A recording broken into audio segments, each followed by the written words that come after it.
Hey everyone, Georgie here with Ukraine Matters. I've been planning to do a bit different video today, talking about the incoming king crisis to the Russian economy, which is already starting, but that one is coming tomorrow because I need to finish up some research about the topic. But instead, today we're going to be talking about the situation on the front line, and we're going to start by talking and debunking something that was said by Putin himself on recent BRICS summit. So Putin stated that around the Kursk area, everything is going absolutely swimmingly for Russian forces, that they are again completely destroying Ukrainians in this area and that they're pushing Ukrainians out, yada, yada, yada. If you don't remember, then Putin really wanted Ukrainians to be pushed out of the Kursk area before the start of October. Now we're at the end of October, so the situation has changed a bit, but it's not really looking that great for Russians. It kind of screws a little bit with the Russian propaganda narrative, which is a big point of what Putin is doing right now. But the main point that he stated is that over 2,000 Ukrainian troops supposedly were already encircled and about to be destroyed and captured in the Kursk area. Well, instead, what we had with the fights that Ukrainians have been having around this area right over here, we have Ukrainians posting videos of captured Kadyrov's Chechen troops instead of supposedly Russian forces capturing Ukrainian troops. And the whole idea is that supposedly these Chechen fighters, while hearing that Putin was stating that the forces in this area have already cleared the whole front line, they just came in to film some kind of TikTok videos and were apprehended by the Ukrainian special forces. But if we're talking about what the actual regular forces do with the fighting, then the fighting is happening in exactly the same settlement that Russia claimed over, was it 3 weeks before? They claimed that they already liberated.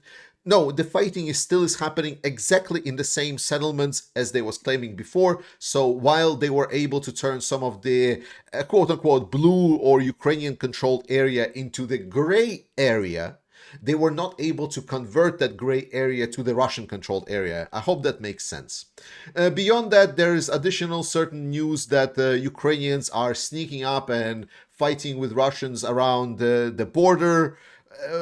It's a small aspect of that, and let's not focus on it. If there will be something more significant, then we're going to cover. Now, Ukrainians are able to stop some of the potential Russian counterattacks. If you remember, Russians here, they lost certain positions because of Ukrainian special forces. They executed a very important mission and they were able to clear up some of the valuable Russian forward positions. Since then, Russians tried to recapture certain of those positions, and Ukrainians were able to successfully defend, and it's been mostly good news from the front line on the Kharkiv area. Around the northern part of Kupiansk, situation continues to be tense. This has been going on for, this was since the Kharkiv offensive. This is almost like a year and a half. The situation was like this in this front line. The main point of the main fortress point of Ukrainians here is Sinkivka. Russians have tried to storm Sinkivka for the last year and a half, or at least for all of this period that I was just telling you. And it's been like a major Ukrainian strong point. What they were trying to do, and they had some success right now, is Russians were able to move a little bit alongside of this forest. And while this movement kind of makes sense on one side, like thinking that oh yeah, Russians just can move and then they just can undercut everything and then overcut. Unfortunately, that's not how it works. While Russians can try to do these flanking attacks, while Sinkivka is in Ukrainian hands, Ukrainians are having a stronger positions. Until Sinkivka has fallen, we should not consider that there are major Russian advances in the north. Russians were also able to completely breach the eastern part of this river bridgehead. So now Ukraine has two bridgeheads inside of one. The situation around Krylakivka is a bit worrisome. They are fighting inside of the town. Obviously, this highway is now cut. There is no movement. So on one side, it's not very nice and it complicates things. But we need to be very, very clear that this area, there are other places to fill it in. So, for example, you can see that there is a highway that goes also on the other parts on the deeper inside of Ukrainian controlled territory.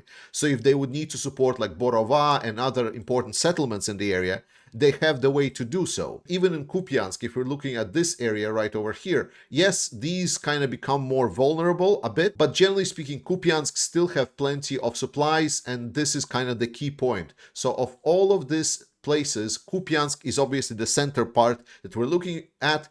And right now, Russia is still very far to threaten the key objective in this northern section of the front line. Here around the Kremina-Liman axis, so Liman being controlled by Ukrainians, Kremina being controlled by Russians.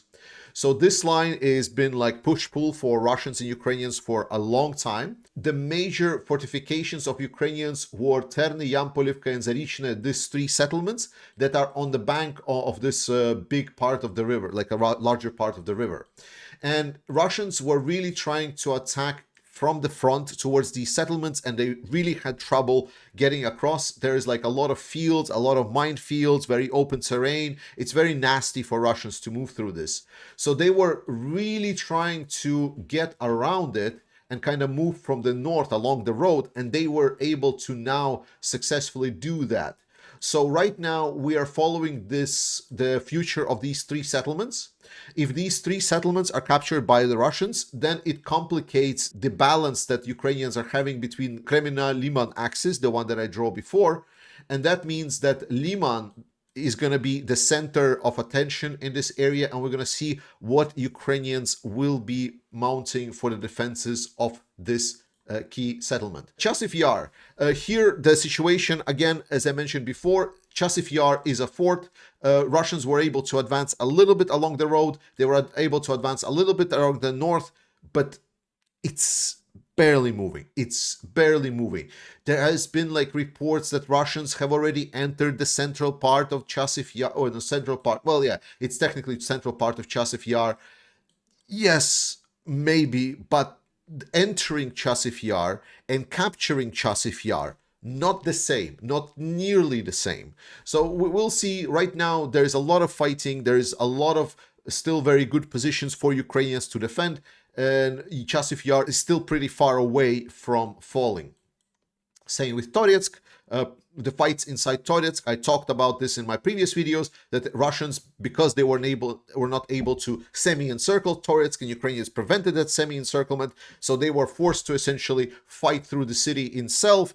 And a lot of people started claiming, oh my god, there's already fighting in Toretsk. And I said, no, that's not bad. That's like potentially the best scenario for Ukrainians, because urban fighting is devastating for the Russians, and it's going to be really a big grind for the Russians to get through the city. And that's exactly what we're seeing. So over the last 2 weeks more, there's barely any advances. Russians are paying very heavy price for this, and it's an actual problem. The more dynamic situation and the problematic situation for the Ukrainian armed forces is concentrated on the main axis of the Russian attacks around the Avdiivka direction, or Pokrovsk direction if you want to take the Ukrainian side, and around the Vuhledar direction. We are here noticing the closure exactly of the pocket that I was predicting would happen if Avdiivka falls. Compared to my expectations, that fall has been much slower than I was expecting.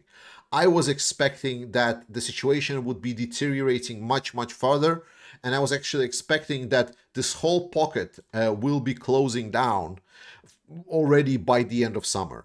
It's not. Like, Ukrainians are putting a very tough resistance here, and I will come back to it, but the main point you already see, after capture of Vuhledar, Russians right now are concentrating some of their forward forces to move up to this area to create this kind of a push forward. And like, you don't need to be like a military strategist to understand what exactly their plan is.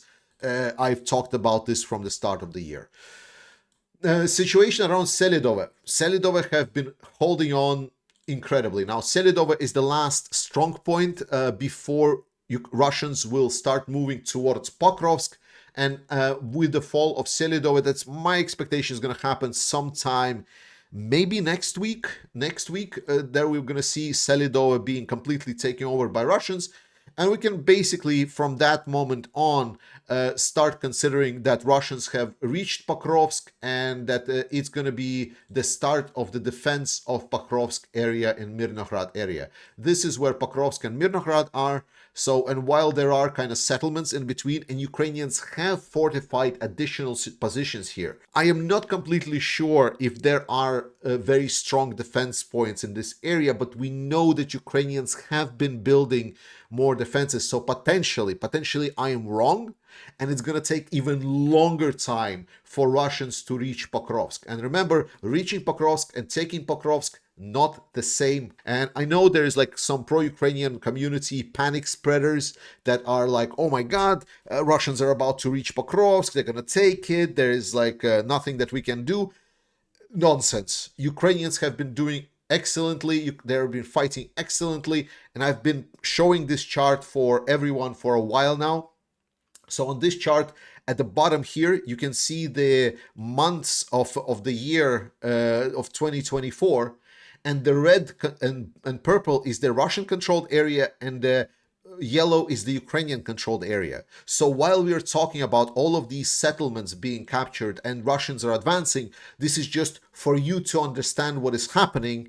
It is far from catastrophic. It is far from being devastating to Ukrainian armed forces. It is far from collapsing Ukrainian front lines and so on. Most clearly about this talks the representatives of the armed forces of Ukraine themselves. Let's listen to what the actual military personnel has to say. And what he says, he talks about this, he talks about the Pokrovsk area and so on. And he says that the Pokrovsk area is indeed where the largest Russian offensive is, that this is about where he estimates about 70,000 personnel is accumulated, and they're using a lot of aviation bombs. And what he underscores the most is this one. It's like that on the main direction of attacks, we are retreating. And he says they are not fleeing, they are not abandoning positions, they are not failing the front line.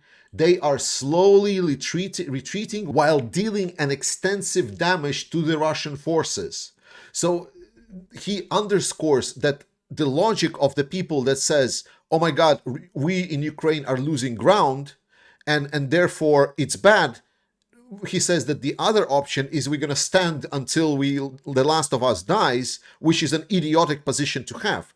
So he actually states that it's better that we are retreating slowly and just going to the better positions and just fighting this way because Russians have advantage in this area, but we are able to at least fight normally and preserve the life of Ukrainian soldiers. So there is no good options. The good option is for Ukraine to get more ammunition and resources and fight against the Russians.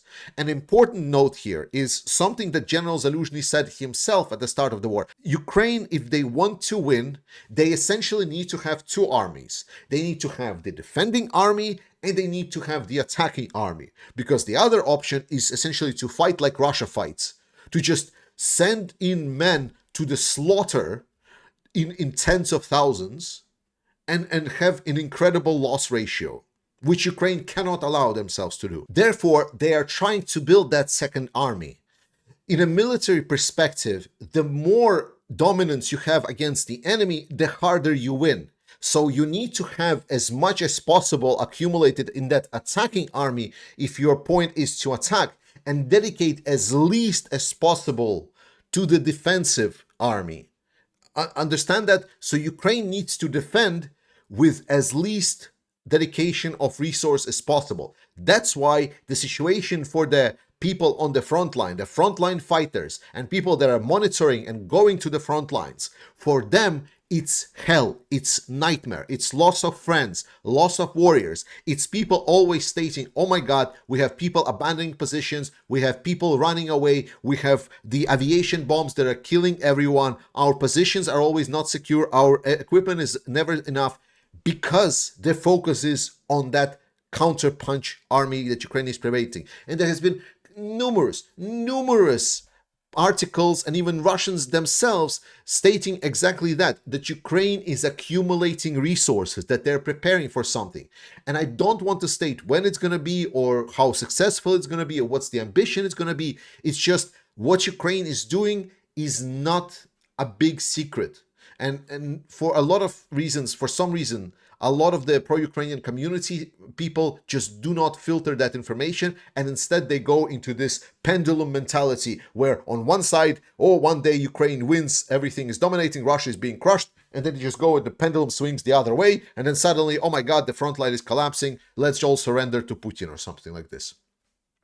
Let's go into the other news. Main important news. I always said it and I will continue telling it, that the best reason for Ukraine to win this war is capitalism. And I'm glad to hear that this capitalism is working. Rheinmetall is set to launch 4 new facilities in Ukraine very, very soon. Moreover, Rheinmetall is also building additional facility for artillery barrels in the United Kingdom.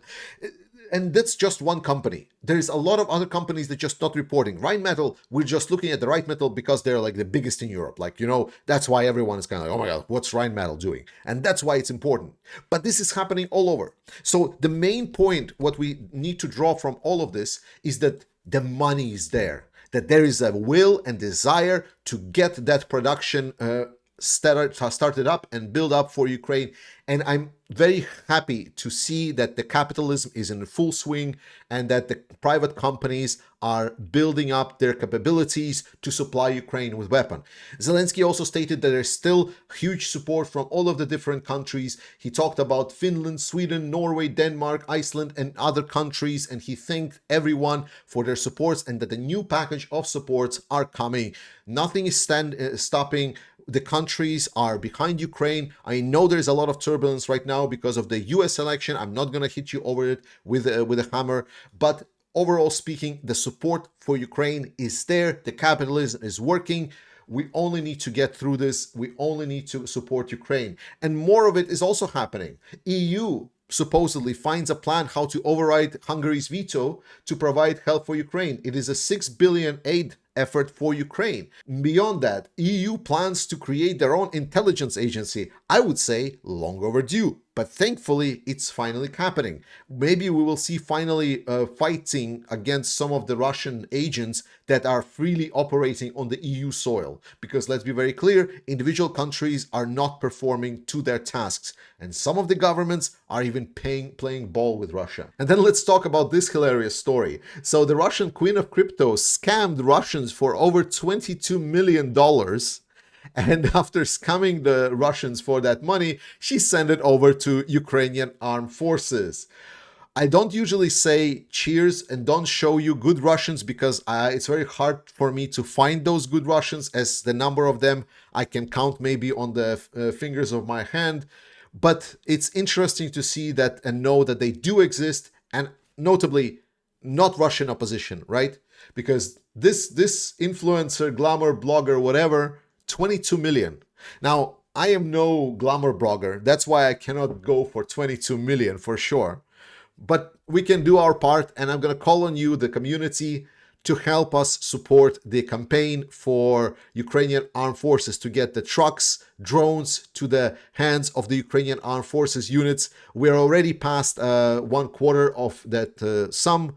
So let's do it. Let's support the Ukrainian armed forces. I love you. Slava Ukraini, and I see you next time. I see you